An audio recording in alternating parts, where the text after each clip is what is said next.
एक झोंपड़े के द्वार पर बाप और बेटा दोनों एक बुझे हुए अलाव के सामने चुपचाप बैठे हुए थे और अंदर बेटे की जवान बीवी बुधिया प्रसव वेदना में पछाड़ खा रही थी। रह रहकर उसके मुंह से ऐसी दिल हिला देने वाली आवाज निकलती थी कि दोनों कलेजा थाम लेते थे। जाड़ों की रात थी, प्रकृति सन्नाटे में डूबी हुई, सारा गांव अंधकार में लय हो गया था। घीसू ने कहा, मालूम होता है बचेगी नहीं, सारा दिन दौड़ते हो गया, जा देख तो आ। माधव चिढ़कर बोला, मरना ही है तो जल्दी मर क्यों नहीं जाती, देखकर क्या करूं? तू बड़ा बेदर्द है बे, साल भर जिसके साथ सुख चैन से रहा उसी के साथ इतनी बेवफाई, तो मुझसे तो उसका तड़पना और हाथ पांव पटकना नहीं देखा जाता। चमारों का कुनबा था और सारे गांव में बदनाम। घीसू एक दिन काम करता तो 3 दिन आराम करता। माधव इतना कामचोर था कि आध घंटे काम करता तो घंटे भर चिलम पीता, इसलिए उन्हें कहीं मजदूरी नहीं मिलती थी। घर में मुट्ठी भर भी अनाज मौजूद हो तो उनके लिए काम करने की कसम थी। जब 2-4 फाके हो जाते तो घीसू पेड़ पर चढ़कर लकड़ियां तोड़ लाता और माधव बाजार से बेच लाता, और जब तक वह पैसे रहते क्या दोनों इधर उधर मारे मारे फिरते। गांव में काम की कमी न थी, किसानों का गांव था, मेहनती आदमी के लिए 50 काम थे। मगर इन दोनों को उसी वक्त बुलाते जब 2 आदमियों से एक का काम पाकर भी संतोष करने के सिवा और कोई चारा न होता। अगर दोनों साधु होते तो उन्हें संतोष और धैर्य के लिए संयम और नियम की बिल्कुल जरूरत न होती। ये तो इनकी प्रकृति थी, विचित्र जीवन था इनका। घर में मिट्टी के 2-4 बर्तन के सिवा कोई संपत्ति नहीं। फटे चीथड़ों से अपनी नग्नता को डांके हुए जिए जाते थे, संसार की चिंताओं से मुक्त, कर्ज से लदे हुए, गालियां भी खाते, मार भी खाते, मगर कोई गम नहीं। दीन इतने की वसूली की बिल्कुल आशा न रहने पर भी लोग इन्हें कुछ न कुछ कर्ज दे देते थे। मटर, आलू की फसल में दूसरों के खेतों से मटर या आलू उखाड़ लाते और भून भान कर खा लेते, या 10-5 ऊख उखाड़ लाते और रात को चूसते। घीसू ने इसी आकाशवृत्ति से 60 साल की उम्र काट दी और माधव भी सपूत बेटे की तरह बाप ही के पद चिन्हों पर चल रहा था, बल्कि उसका नाम और भी उजागर कर रहा था। इस वक्त भी दोनों अलाव के सामने बैठकर आलू भून रहे थे, जो कि किसी खेत से खोद लाए थे। घीसू की स्त्री का तो बहुत दिन हुए, देहांत हो गया था। माधव का ब्याह पिछले साल हुआ था। जब से यह औरत आई थी उसने इस खानदान में व्यवस्था की नींव डाली थी और इन दोनों बेगैरतों का दोजख भरती रहती थी। जब से वह आई ये दोनों और भी आलसी और आराम तलब हो गए थे, बल्कि कुछ अकड़ने भी लगे थे। कोई कार्य करने को बुलाता तो निर्ब्याज भाव से दुगुनी मजदूरी मांगते। वही औरत आज प्रसव वेदना से मर रही थी और ये दोनों इसी इंतजार में थे कि वह मर जाए तो आराम से सोएं। घीसू ने आलू निकालकर छीलते हुए कहा, जाकर देख तो क्या दशा है उसकी, चुड़ैल का फिसाद होगा और क्या, यहां तो ओजा भी 1 रुपया मांगता है। माधव को भय था कि वह कोठरी में गया तो घीसू आलूओं का बड़ा भाग साफ कर देगा। बोला, मुझे वहां जाते डर लगता है। डर किस बात का है, मैं तो यहां हूं ही, तो तुम ही जाकर देखो ना। मेरी औरत जब मरी थी तो मैं 3 दिन तक उसके पास से हिला तक नहीं था, और फिर मुझसे लजाएगी कि नहीं, जिसका कभी मुंह नहीं देखा आज उसका उघड़ा हुआ बदन देखूं, उसे तन की सुध भी तो न होगी।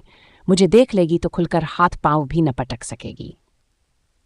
मैं सोचता हूं कोई बाल बच्चा हो गया तो क्या होगा, सौंठ गुड़ तेल कुछ भी तो नहीं है घर में, सब कुछ आ जाएगा।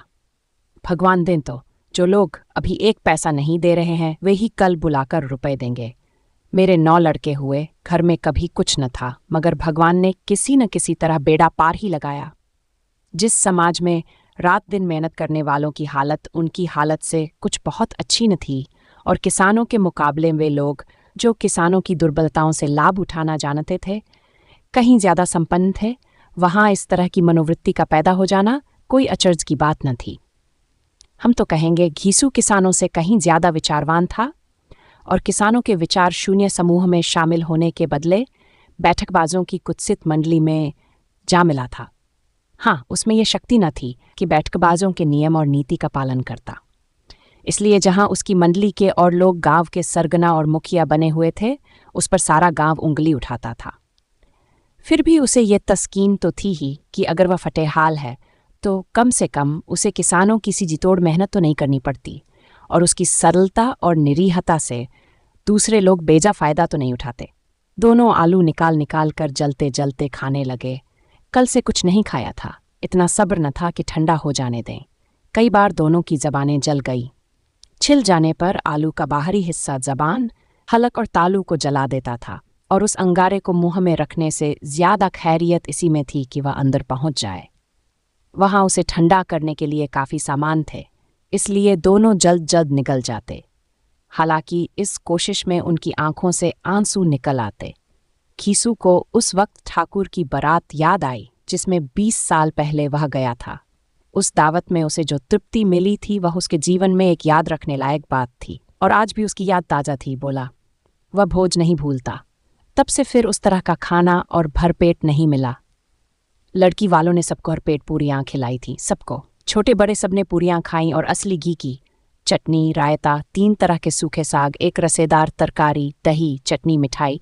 अब क्या बताऊं कि उस भोज में क्या स्वाद मिला। कोई रोक टोक नहीं थी, जो चीज़ चाहो मांगो, जितना चाहो खाओ। लोगों ने ऐसा खाया कि किसी से पानी न पिया गया। मगर परोसने वाले हैं कि पत्तल में गर्म गर्म गोल गोल सुवासित कचौरियां डाल देते हैं।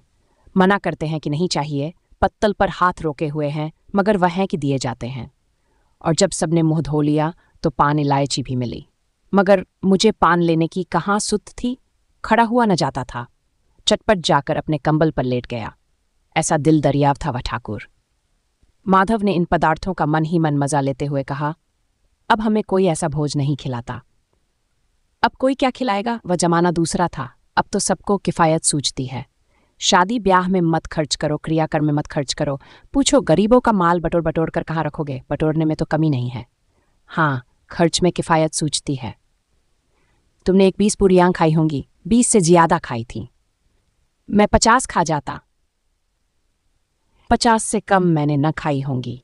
अच्छा पका था, तू तो मेरा आधा भी नहीं है।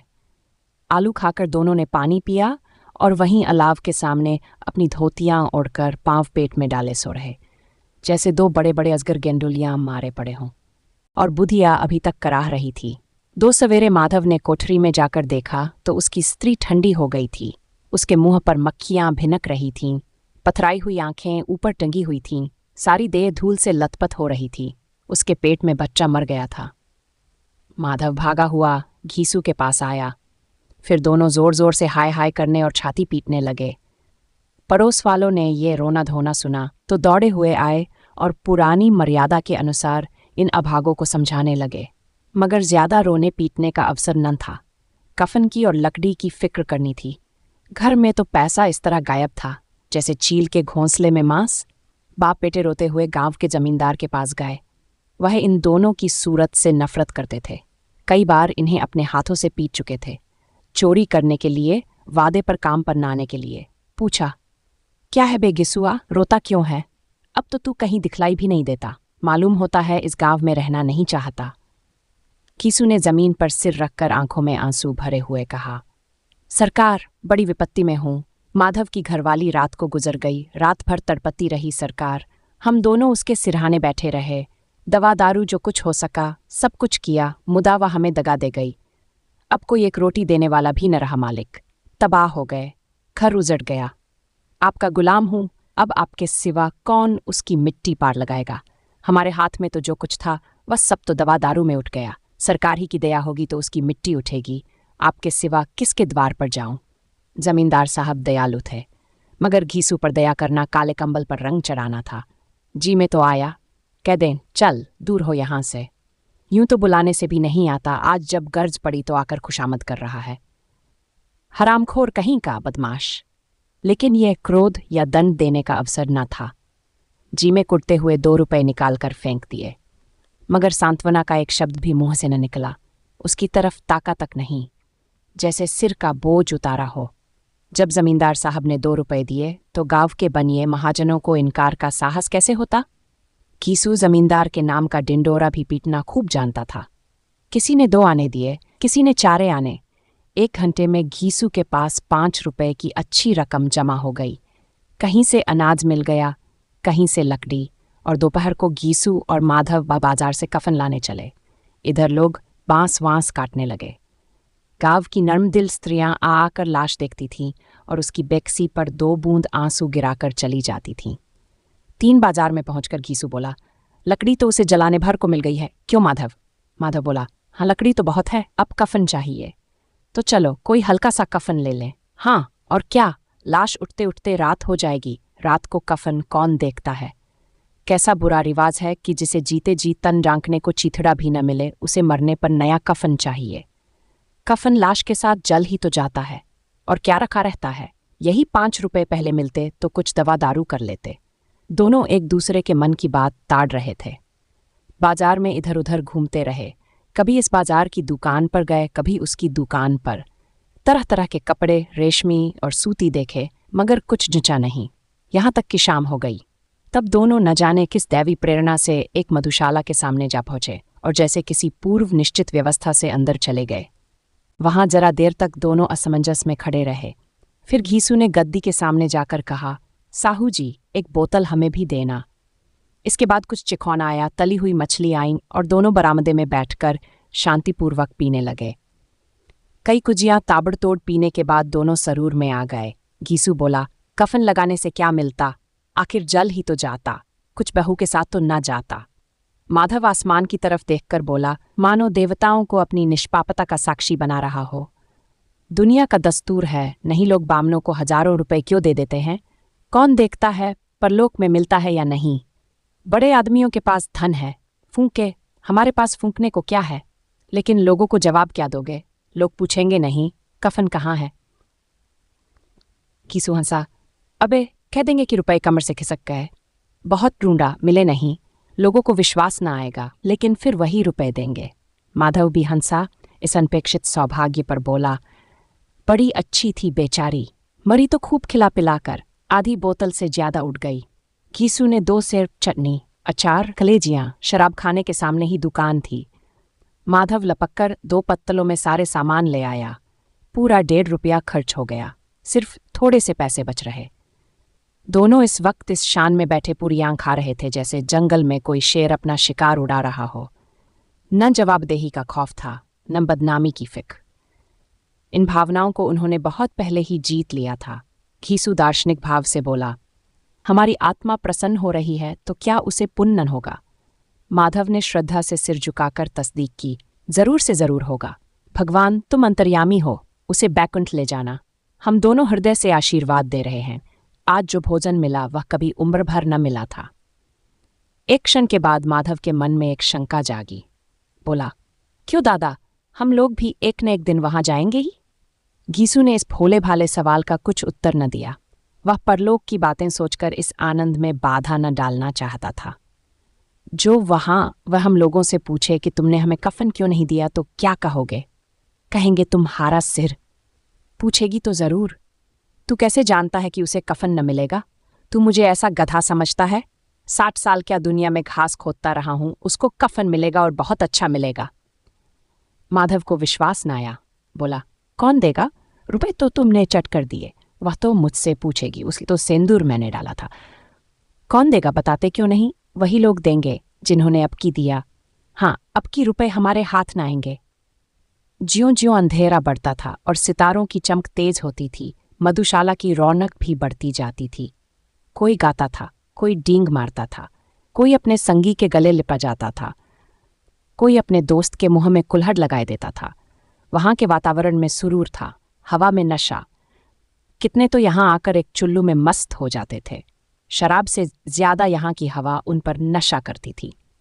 जीवन की बाधाएं यहां खींच लाती थीं और कुछ देर के लिए ये भूल जाते थे कि वे जीते हैं या मरते हैं, या न जीते हैं न मरते हैं। और ये दोनों बाप बेटे अब भी मजे ले लेकर चुस्कियां ले रहे थे, सबकी ले रहे थे। सबकी निगाहें इनकी ओर जमी हुई थी। दोनों कितने भाग्य के बली हैं, पूरी बोतल बीच में है।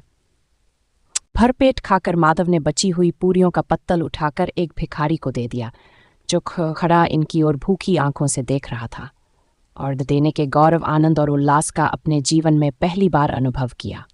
घीसू ने कहा, ले जा, खूब खा और आशीर्वाद दे। जिसकी कमाई है वह तो मर गई, मगर तेरा आशीर्वाद उसे जरूर पहुंचेगा। रोए रोए से आशीर्वाद दो, बड़ी गाड़ी कमाई के पैसे हैं। माधव ने फिर आसमान की तरफ देखकर कहा, वह बैकुंठ में जाएगी दादा, बैकुंठ की रानी बनेगी। घीसू खड़ा हो गया और जैसे उल्लास की लहरों में तैरता हुआ बोला, हाँ बेटा, बैकुंठ में जाएगी। किसी को सताया नहीं, किसी को दबाया नहीं, मरते मरते हमारी जिंदगी की सबसे बड़ी लालसा पूरी कर गई। वह न बैकुंठ जाएगी तो क्या ये मोटे मोटे लोग जाएंगे जो गरीबों को दोनों हाथों से लूटते हैं और अपने पाप को धोने के लिए गंगा में नहाते हैं और मंदिरों में जल चढ़ाते हैं।